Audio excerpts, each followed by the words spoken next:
Xatırlayıram ki, uşaqlıqda həmişə düşünürdüm ki, ən azından sinif yoldaşlarım, sanki onlarla düşüncə tərzim uyğun gəlmirdi. Həmişə deyirdim ki, yox, mən tamamilə fərqli düşüncədəyəm və hardasa sanki məni anlayacaq insanlar var deyə hiss edirdim.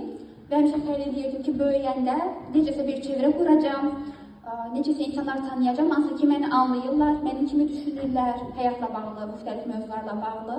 Amma bilmirdim bu nə vaxt olacaq, necə olacaq. Sadəcə belə bir xəyalım var idi. Təbii ki, illər ötdü. Mən artıq başladım şəxsi inkişafa, 2 il əvvəl başladım və bu illər ərzində mənim üçün ən dəyərli yolculuq məhz Asiya xanımla birlikdə oldu. Hansı ki, bunun özəl olmağının səbəblərindən biri də odur ki, Asiya xanımın təbiətini, onun yaşadıqları, yəni bizimlə bölüşdüyü bir çox nüanslarda özümü də görürəm.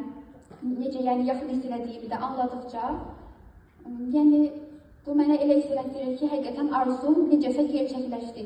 Dediyim kimi, yəni uşaqlıqda bilmirdim necə bu olacaq, necə gerçəkləşəcək, amma sadəcə o ümid var idi, o ümidlə yaşayırdım və hal-hazırda çox şadam ki, artıq bunu gerçəkləşdirmişəm.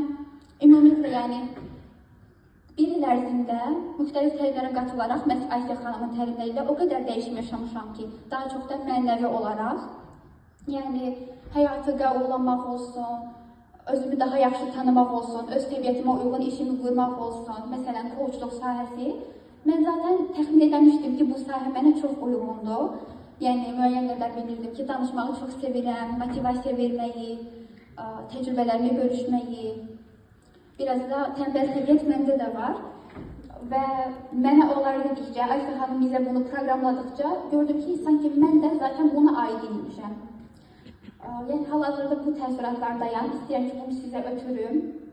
Yəni, əgər siz də müəyyən qədər nüanslar görürsünüzsə ki, Asiya xanımın deyək ki, yaşadığı təcrübələrdə, bölüşdüyü hekayələrdə, yəni özünüzdən parçalar tapırsınızsa, o zaman bunu birləşdirmək üçün addım atmağınızı həmişə tövsiyə edirəm. Yəni, bunun üçün də, necə deyim, bəzən insan bilmir necə edəcəyini, bəzən tərəddüd edir, ya da düşünür ki, birdən alınmaz, bəzən özünə güvənmir, amma düşünürəm ki, əgər hər hansı bir içinizdən, daxilinizdən bir səs deyirsə ki, mən bəlkə də bura aidəm, bəlkə də mənim potensialım buradadır, məsələn, coachluq ola bilər, ya başqa bir şey, ya bəlkə ola bilər, ayrıca bir təlimə qatılmaq. Əgər belə bir qığılcım hiss edirsinizsə, mütləq ki, bunun üçün addım atın və əmin ola bilərsiniz ki, mütləq ki, yəni, heç bir şey itirməyəcəksiniz, amma çox şey qazanacaqsınız. Bir də belə bir şey demək istəyirəm ki, nələr qazanmışam ümumiyyətlə Asiya xanımın təlimlərindən sonra. Həm təbii ki, mənim üçün ən dəyərli olan yeni bir çevrə qazanmaq dediyim kimi, mən istəyirdim ki, mənim mindsetimdə olan insanları tanıyım, məni anlayan, fərqli düşüncə tərzində olan, həyata tamamilə başqa cür baxan, biraz dərin mövzulardır, amma yenə də.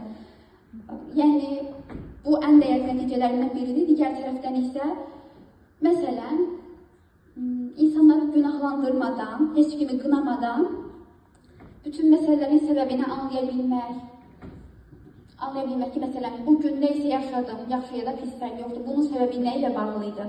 Hal-hazırda bunu anlaya bildiyimə görə, üstəlik də master coach sayəsində artıq hər hansı bir mövzu yaşadıqda ya da bir məqsədim olduqda necə çatacağımı da bilməyim, mənim üçün ən dəyərli nəticələrdən biridir. Ona görə çox sevinirəm, hər zaman da minnətdar olacağım, heç vaxt unutmayacağım. Təşəkkür edirəm. Sizin neçə yaşınız var?